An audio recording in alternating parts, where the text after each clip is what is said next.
Happy 2025 everyone, and welcome to De-Influencing January. This month all of my videos are going to be centered around de-influencing you. I want to do a no buy this January and I want to encourage you to do the same. So let me know down below what your plans are for 2025. Are you doing a no buy or a low buy January? Are you committing to a year-long project? I would love to hear from you. I am going to be doing a no buy January, and then I'm going to be setting my goals at the start of each month. I've kind of realized over the last few years that I don't really do well with year-long challenges, and I don't think that's just a me problem. I think that is a common problem. So to combat that, I'm going to be taking it a month at a time and setting my goals ahead of the month each month, so I don't have to commit to something for 12 months in a row, because I usually get about 6 or 7 months down the line and then kind of give up. To kick things off in this video, I want to talk about all of the things that I wanted to buy in 2024, but I'm very glad looking back I didn't. We talk a lot on this channel about the things that I do decide to add to my wardrobe, the things that I'm happy I bought,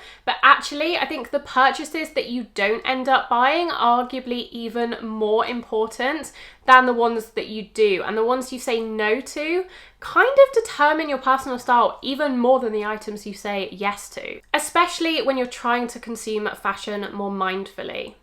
Number one on the list is a bag. I have a couple of bags on this list. I was very lucky last year to try out quite a few mid-range bags, and as a result, some of the bags that were on my wish list that were more expensive, I didn't end up purchasing. The first example of that is the Totem T-Lock bag. It's a bag that's been on my radar for the last couple of years. I still love this bag.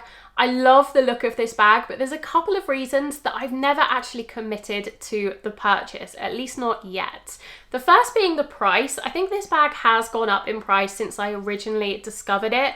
I believe it was under £1,000, around the £800 mark, and now it might be at about the £1,000 mark, maybe even a little bit more. And I definitely think once you cross over from 3 digits to 4 digits, that's where I kind of check out, because to me personally, one single item is never really worth a 4-digit price tag, as beautiful as this bag is. So I would definitely be looking for this bag on the second-hand market. The other thing that put me off this bag is I've noticed from a few review videos that I've watched of this bag that apparently the logo where Totem is printed in gold foil on the bag, I think it's under the flap a little bit like the Cézanne bags, so it's quite a subtle logo. You can't see it from the outside of the bag. You have that T-lock, which is very reminiscent of Totem, so it's very much an if you know kind of branding, but the actual Totem that's written on the bag rubs off fairly quickly after a couple of months of regular use, and that's something that kind of put me off, because I just think it's a little bit of a poor design feature. Now I know this may be inevitable because of the placement of the logo where it actually is on the bag and the fact that you are opening and closing the flap every time you use it, but I just think it is indicative of poor design, and I think at this price point I want everything to be flawless, I want everything to be well thought out, and I think if your logo is going to rub off so quickly, then you need to change that. So that's something that really put me off the bag, even though it's not something you can really notice just from looking at the bag at a distance.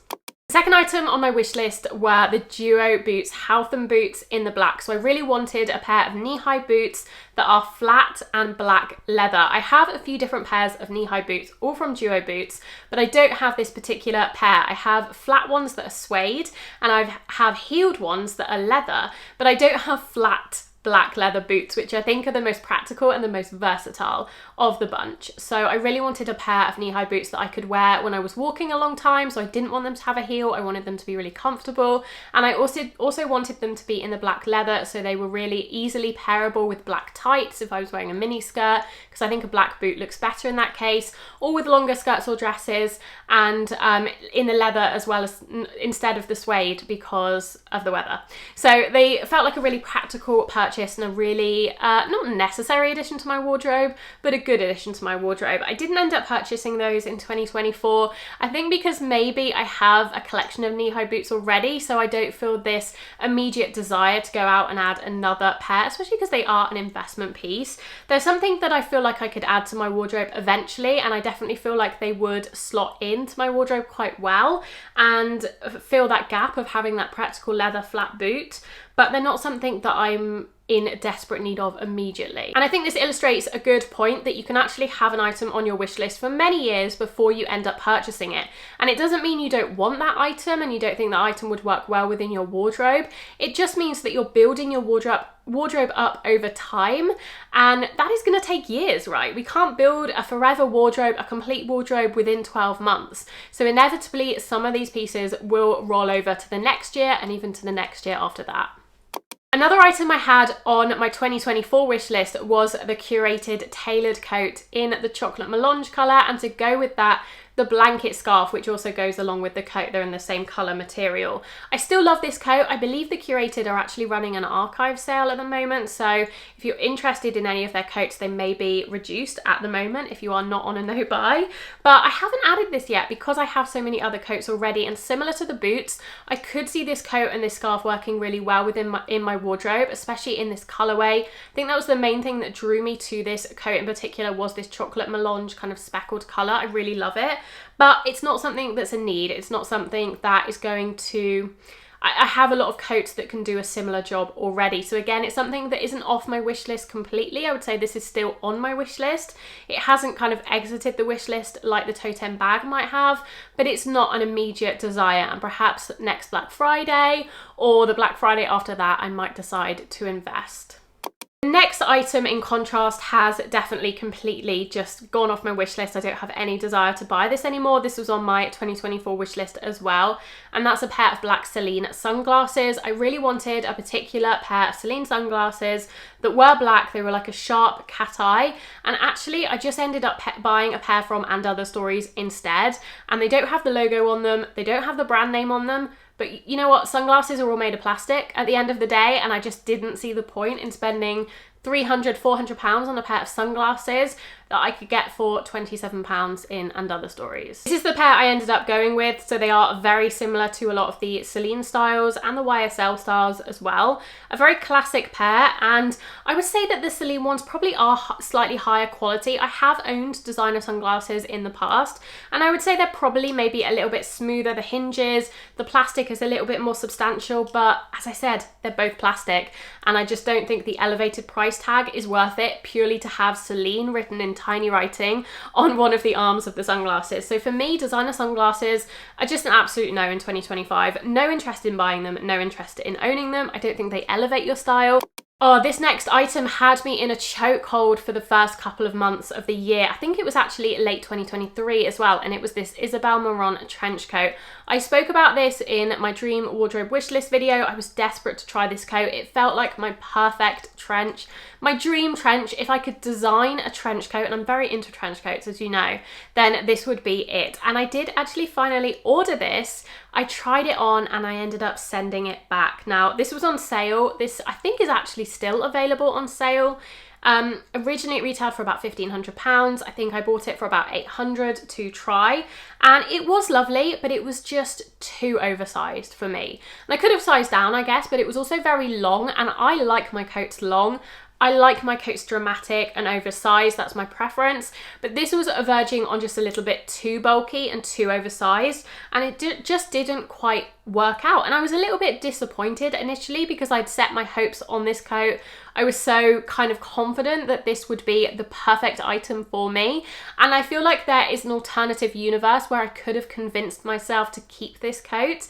And I do think you have to tread carefully when you have romanticized an item for so long. Perhaps you've had something on your wish list for months or years.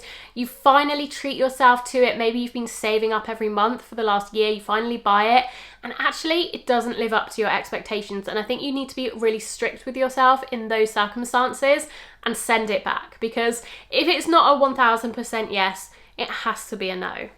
Back in September, we saw the explosion of the popularity of suede. As we were approaching the autumn season, everything seemed to be coming in suede, and I, along with many other people, was desperate for a suede jacket to add to my wardrobe, a suede blazer. And we saw lots of different versions coming out, both high street and high end, and there were a couple that were on my wish list, and honestly, one of the main reasons I didn't buy one of these is because it was out of stock. There was one from Arquette, which was about £500, which was beautiful oversized brown chocolate suede blazer. I know quite a few people do have that one. There was also one from Massimo Dutti. There was a more expensive one from a brand, I think it's called Del Savoy, and it was about £1,000 and it was gorgeous. But I very almost did buy one of these, but I actually ended up looking on Vinted and finding a suede jacket from vintage Marks and Spencer's for about £40, which basically does the exact same job. And I have to admit, I haven't actually worn that jacket that much. I've worn it a few times, but I haven't worn it enough to justify spending £500 on it. The fact that I got it for £40 definitely eases that blow. I think maybe I'm not really a blazer person. I talked about this in my last video about being soft and delicate and not necessarily suiting tailoring and very sharp kind of angular pieces of clothing. And I think that's partly why I haven't worn this as much, even though I feel like the suede does soften. I think suede is quite a soft, delicate fabric, so it isn't as structured and harsh as if the blazer was made of wool or cotton or something like that. But even so, I haven't worn it as much as I expected to wear it. And I think I was maybe drawn in by the trend and wanting to have that trend piece. But at least I went vintage, at least I spent £40. If I wanted to resell that in the future, I could probably recoup all of my money, if not a little bit more. So I don't feel too bad about kind of getting caught up in the trend. It's not as disastrous as if I got caught up in the trend, spent £500 and then never wore that jacket. Another bag that was on my wish list for 2024 and I never ended up purchasing is from a brand that I can't remember how to pronounce now. Many people have told me how to pronounce this brand name and I always forget because it's months between I film these videos. I think it's Hylac, or it's not Hylac, but it might be Hylac. It's the Polish brand. They make some gorgeous bags, very pretty bags, and this lemon yellow bow bag was the one that I just fell in love with. I really wanted to add this to my collection over the summer, but I didn't end up doing it. And this is a bag that I don't know, I'm still a little bit on the fence about. I still love it, and it's still on my wish list in that respect. I still absolutely adore the look of it, but I don't know how much wear I would get out of a yellow bag, and especially a bag like this.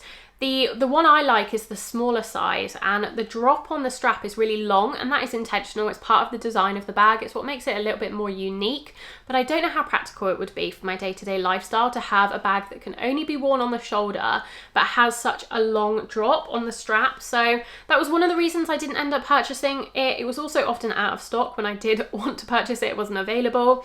And again, the colour, I don't know. I've never owned a yellow bag before. And the couple of times I have owned very bright bags, I often end up selling them.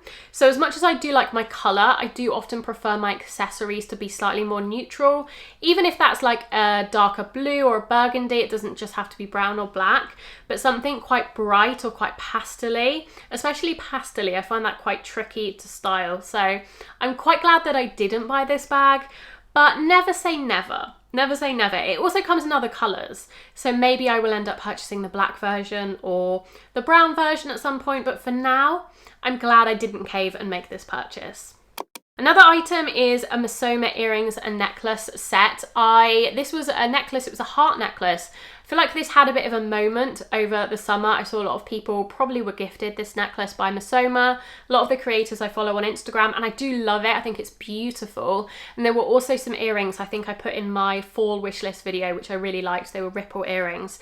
And there's a few pieces. There were also recently some Majuri earrings that were hearts, double hearts with silver and gold, which I really loved, but they're all gold plated or gold vermeil, and I feel like 2025 is going to be my year of only buying solid gold jewelry, whether that's new or whether that's sourcing jewelry vintage to get it at a better price.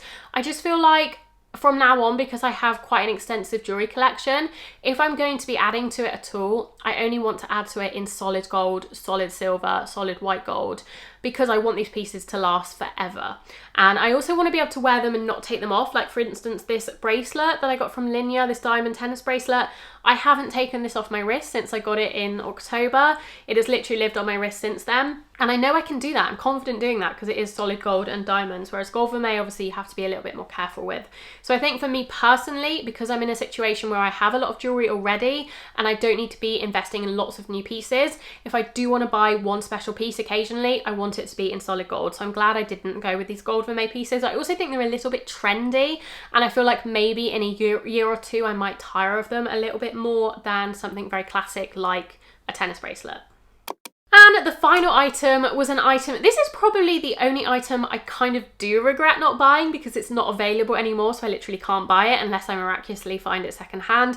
And this is a M swing coat in this white cotton. There was something about this that just really, I fell in love with it. This was also in my fall, I think it was in my spring wish list video, which was one of the reasons I didn't purchase it, because it was just out of season. It wasn't the right season to be buying a coat. Whereas now I'm looking at this and thinking, wow, it's really beautiful. I just loved the shape of it.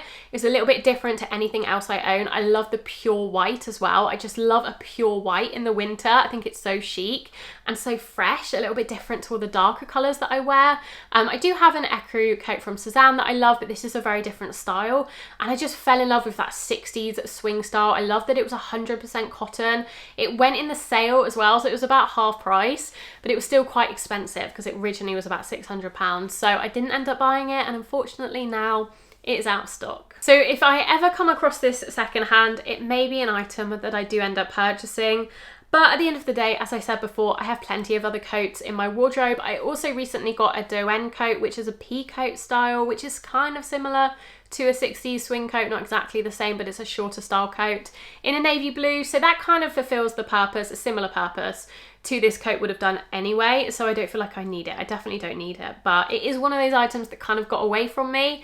And if I had my time again, I may have bought this instead of buying some of the other stuff that I ended up buying in 2024. Okay, that is my list of everything that I wanted desperately to buy in 2024 but didn't. I would love to hear from you now. I would love to hear if there was anything that you really wanted to buy last year, you didn't end up purchasing for one reason or another, and you're very glad now looking back that you didn't. I feel like it's so important to reflect on these pieces and understand why we didn't buy them and why we're glad we didn't buy them, or occasionally why we wish we had bought them when we had the opportunity. And it can help us make better purchasing decisions going into the new year. As I said, I'm on a no buy for the rest of January, so expect lots of content around that. I'm going to be decluttering my wardrobe. I'm also going to be talking about the things that I'm not planning on buying in 2025. I've spoken about a couple of them in this video, but there's lots of other things that I've just set a hard no for myself that I'm not going to purchase any of this year. So that video will be coming, and there'll be lots of other videos as well. I will do a 2025 wish list because I do think wish listing and having a running wish list is an important part of being on a low buy and just purchasing more mindfully, because if you don't know what you want, then you're just going to go out and buy random stuff that you don't need or want. So there will be a wishlist video as part of de-influencing January. Please do give this video a like and subscribe to my channel if you are looking forward to the de-influencing content. Let me know if there's any video suggestions you have for this month. I'm planning on doing about 10 videos and I have 7 video ideas at the moment. So if you have any other video ideas for me, then do let me know. I will leave some videos on screen if you would like to continue watching. Otherwise, I hope you're all doing really well, and I will see you very soon in my next video. Bye!